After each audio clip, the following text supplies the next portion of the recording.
Boa noite, eu sou o Vinícius Ruppel, eu sou mestrando do Programa de Pós-Graduação em Métodos Numéricos de Engenharia. Eu sou orientado pelo professor Dr. Marcos Arte, né? Estaremos à frente desse estudo em questão. Eu vou apresentar para vocês aqui brevemente o que vai ser o cerne do nosso estudo, né? O que nos ateremos. Então, temos como título do estudo a aplicação do método dos elementos finitos generalizados para análise dinâmica de placas espessas.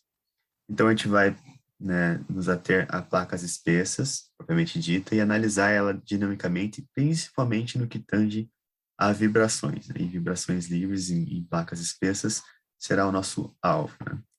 Aqui embaixo também tem os nossos nomes completos, caso queira ou seja necessário algum tipo de pesquisa.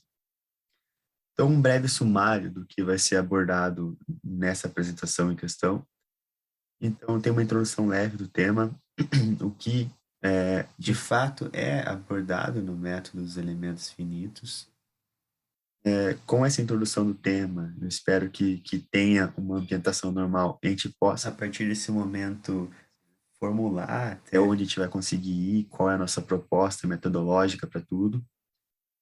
E essa proposta metodológica já entra na proposta de pesquisa também, né? Então, a gente tem uma metodologia a ser seguida e vamos delimitar um pouco durante essa apresentação, bem como comentar a nossa proposta de revisão bibliográfica, né? Qual é a nossa ideia geral para essa revisão, que vai ser o alicerce de toda a pesquisa, né? Vamos ter um encerramento aí no final, de fato, para unir todas as partes que foi apresentada e fazer uma recapitulação rápida, beleza? Então vamos para a introdução. Quase todos os problemas de engenharia, se não todos eles, requerem uma modelagem matemática. Então eles requerem algo que possa trazer do mundo real para o mundo não só computacional, mas também matemático propriamente dito, né? Muitos dos nossos problemas, eles têm diferentes tipos de variáveis no mundo físico, ou até mesmo infinitos tipos de variáveis no mundo físico. Então, a gente precisa ter uma modelagem matemática que torne possível a aplicabilidade dele no modelo computacional, como eu comentei, para que seja possível, de fato, a solução de forma analítica, né?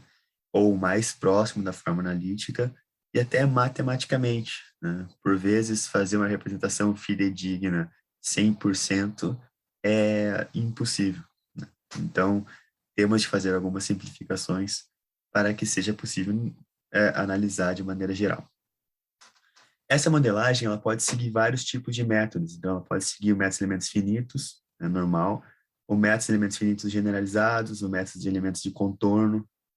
Nós nos ateremos aqui ao método de elementos finitos generalizados, né? É um método que ele foi desenvolvido a partir dos elementos finitos. Então, ele ainda carrega algumas características dos elementos finitos, como, por exemplo, a segmentação de um grande corpo em malha, né? Então, a gente faz uma malha e dentro dessa malha tem vários pequenos corpos ou várias pequenas partes. Dentro dessas partes, a gente consegue imprimir aí as forças internas, forças externas, deslocamentos internos, deslocamentos externos. E dentro dessas pequenas partes, torna-se um pouco mais acessível a análise. Com essa análise na pequena parte primeiro, a gente une todas as pequenas partes e forma um corpo geral, que é de fato o nosso problema a ser solucionado, né? Então ele carrega um pouco dessa característica do método. Além disso, ele é baseado no método das partições por unidade, né? Então é um método bastante aplicável, não só aplicável, mas ele é realmente bastante utilizado e ele tem uma amplitude muito grande da onde ele pode atuar. Então, ele vai desde, às vezes, vibrações em barras, né, ou treliças, que são estruturas mais simples, dentro até da engenharia civil aqui, mas ele também vai para problemas não lineares, né? São problemas que requerem uma matemática rebuscada e, por vezes, até inacessíveis de solução com o nosso cálculo numérico convencional, né? Então, ele é um método mais versátil, é um método em que, por seu refinamento dos elementos finitos, ele consegue alcançar onde não é aplicável os elementos finitos, né? Onde não tem uma representatividade propriamente dita pelos elementos finitos, então ele, com esse refinamento, consegue ter uma versatilidade um pouco maior e será o alvo do nosso estudo, né, no presente projeto. Agora falando um pouquinho mais de placas, de fato, que era o que estava no nosso título da apresentação e é o que vai ser, então, alvo principal de análise. Existem diferentes teorias e duas principais que a gente pode linkar análise de vibrações ou de análise dinâmica em placas, né? A teoria de Kirchhoff e Love e a teoria de Meadly. A teoria de Kirchhoff e Love ela é bem aplicável e bem representativa para placas finas. Na verdade, essa delimitação ela não é tão clara no primeiro momento, mas dado a não presença, né, dos efeitos de cisalhamento como um pilar da estrutura, à medida em que você aumenta a espessura da placa, esse efeito de cisalhamento é muito mais perceptível e causa uma distorção na seção transversal. Essa distorção ela pode ser grande o suficiente para que esse método não seja mais representativo. Então, à medida que a gente aumenta a espessura das placas, o efeito de cisalhamento vai sendo mais sentido.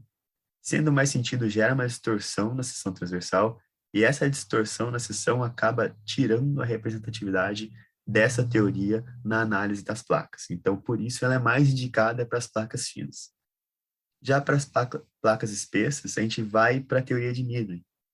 Ela tem o efeito de cisalhamento como um dos pilares da sua construção teórica, né? Então, a distorção da seção transversal acaba não sendo tão sentida nesse método à medida que aumenta a espessura das placas, o que faz, de fato, com que essa teoria seja na qual nos debruçaremos durante esse estudo, né, durante essa dissertação, que é a teoria de Meadly, é essa que vamos adotar. Agora, falando um pouco da delimitação do tema, como eu comentei, muitos dos problemas, se não quase todos, eles necessitam de uma modelagem para que seja trazido no mundo real para o mundo mais racional, por assim dizer, a modelagem matemática.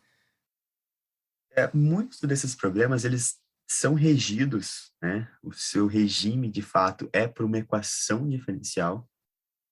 Essa equação diferencial, muitas das vezes, né, a maioria delas, dependendo ali da sua área de atuação, elas não apresentam uma solução analítica, então ela não apresenta uma solução exata, você não consegue pegar o cálculo numérico, o qual aprendemos durante o nosso desenvolvimento acadêmico, e desenvolver à mão, né? Você não consegue isolar por meio do cálculo numérico simples todas as nossas variáveis aplicadas. Então, ela não possui essa resposta analítica propriamente dita. Por não possuir essa resposta analítica, faz-se necessário artifícios que tornem possível essa solução. E esses artifícios são as modelagens matemáticas. As modelagens elas podem seguir diferentes métodos, diferentes abordagens. Então, como eu comentei, ela pode seguir em elementos finitos normais, né? Eles podem seguir em elementos de contorno, ou mesmo que é o nosso alvo de análise, os elementos finitos generalizados, né? Então, a gente vai formular matematicamente, né, a partir das equações diferenciais que há no método, né, a gente vai formular ela matematicamente. Com essa formulação, a gente vai investigar a aplicabilidade, né? Não basta você simplesmente formular matematicamente se ele não for aplicável, né, efetivamente naquele seu problema.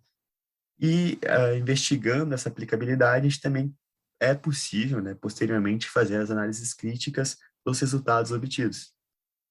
Então, feita um pouco a proposta de pesquisa, a gente vai seguir agora para a revisão bibliográfica, né? A nossa proposta de revisão bibliográfica ela é bastante lógica, até, se pensar. Então, a gente vai nos alicerçar em referências consagradas, né? Livros e teses consagradas dentro do tema da pesquisa, mas não só isso, né? Dentro até da comunidade acadêmica, ou até mesmo dentro dos métodos numéricos também, que são teses já consagradas de fato, que já possuem diversas revisões, né, que tem aí a sua edição um, dois, três, às vezes, né? Tem diversas edições, então é continuada e retificada, né? Pelo próprio tempo, então ela já é bastante consagrada. Eu trouxe 3 exemplos aqui, que é só para ilustrar, né? São diversos exemplos que a gente pode aplicar e que vai ser, no mínimo, citado durante toda a dissertação. Então, é o Soriano, ele tem livros, né, com relação ao método de elementos finitos generalizados e também dos elementos finitos normais, que é já um autor bastante consagrado. Além disso, eu citei aqui o Babusca também. Ele começou nos elementos finitos, mas conforme foi passando os anos, ele foi pisando nesse solo novo, né, dos elementos finitos generalizados, né, o refinamento do método. E trouxe aqui também o Lai, né? O Lai, ele é mais de mecânica do contínuo, mas como a mecânica do contínuo, ela serviu como base para o desenvolvimento do método dos elementos finitos, acaba que a gente tange, né, a mecânica do contínuo. Como ela foi um pilar para o desenvolvimento do método dos elementos finitos, e o elementos finitos generalizados é um refinamento desse anterior, então a gente também tem esse link com esse autor em questão. Além disso, tem as referências recentes, não só dos últimos anos de publicação, mas também com enfoque dentro da Universidade Federal, sobretudo dentro do nosso programa. Não pelo simples prestígio da universidade, embora seja importante, mas também pela unidade, né? Muitos dos trabalhos, eles são correlatos. A gente pode até citar aqui um trabalho de um dos orientandos do meu professor orientador, Marcos Arndt, que foi do Bruno Colbo, e ele fez análise dinâmica em placas finas. Então, ele analisou dinamicamente com base na teoria de Kirchhoff e Love, que eu apresentei no começo, na introdução, né? Então, são trabalhos logicamente linkados, visto que o meu é a progressão para placas espessas. Então, faz sentido termos essa referência recente, principalmente dentro da nossa universidade e dentro do nosso programa de pós-graduação. Agora, a gente vai para a proposta da pesquisa, né? A gente propõe fazer a validação da análise da formulação, então, não simplesmente formular por formular, mas tem uma análise crítica nisso. Essa validação ela pode ser feita pelas características de convergência e de estabilidade do método. Por que convergência, né? Não basta você simplesmente aplicar, ele tem que convergir para a sua resposta, né? Você pode encontrar respostas não próximas da esperada, não próximas da analítica. Então, a análise de convergência é necessária para saber se você está indo no caminho ou no rumo certo, né? Além disso, a estabilidade. Por exemplo, ele é a simples convergência não é determinante para o seu método ser 100%, por assim dizer, né? Ele precisa ser estável, porque às vezes ele pode ter convergido uma questão muito específica ou para um fator muito específico, para uma situação única, né? Então, se você variar as variáveis dele, por assim dizer, ele não vai convergir para o mesmo, né? Então, a estabilidade tem que ser garantida nesse quesito. Se variar A e B, ele vai continuar convergindo? Bom, espera-se que sim, se for um método bom. Não necessariamente bom, mas aplicável, né? E vamos também fazer a comparação com outras soluções e outros métodos. Não vamos ir para outros métodos tão distintos, pois não há tempo hábil para isso, né? Então, a gente vai seguir dentro do nosso método, fazendo um confronto, por vezes, até com métodos de elementos finitos hierárquico, né? Que é um refinamento, mas está dentro da nossa alçada ainda. Além disso, a gente tem que fazer um custo computacional ou uma estimativa do custo computacional, que vai entrar não necessariamente no custo em si, mas também na análise das vantagens e desvantagens da implementação do método. Por vezes ele é um método bom, né, convergente, estável, mas o custo dele é muito alto. Ou ainda o contrário, o custo dele é baixo, ele é facilmente aplicável, mas a resposta dele não é tão acurada assim. Então, essa ponderação tem de ser feita, né? Agora, o encerramento, só para dar um apanhado geral. Então, a gente vai fazer a revisão bibliográfica, vamos alicerçar a nossa tese aqui em bibliografias já consagradas, mas também prestigiaremos as recentes e linkaremos com as recentes. Desenvolveremos a metodologia do nosso desenvolvimento. Então, vamos fazer a modelagem matemática e, depois da modelagem matemática, partir para análises críticas e as implicações dos resultados. Aqui estão os envolvidos, né? Eu que sou Vinícius Ruppel, que sou discente, mestrando do programa de e o meu professor orientador, que é o professor Dr. Marcos Arndt, e estaremos os dois à frente do trabalho, o qual eu estou apresentando brevemente aqui. Beleza? Estão aqui meus contatos, né, para ter dúvidas ou apontamentos que possam ter. Obrigado pela atenção.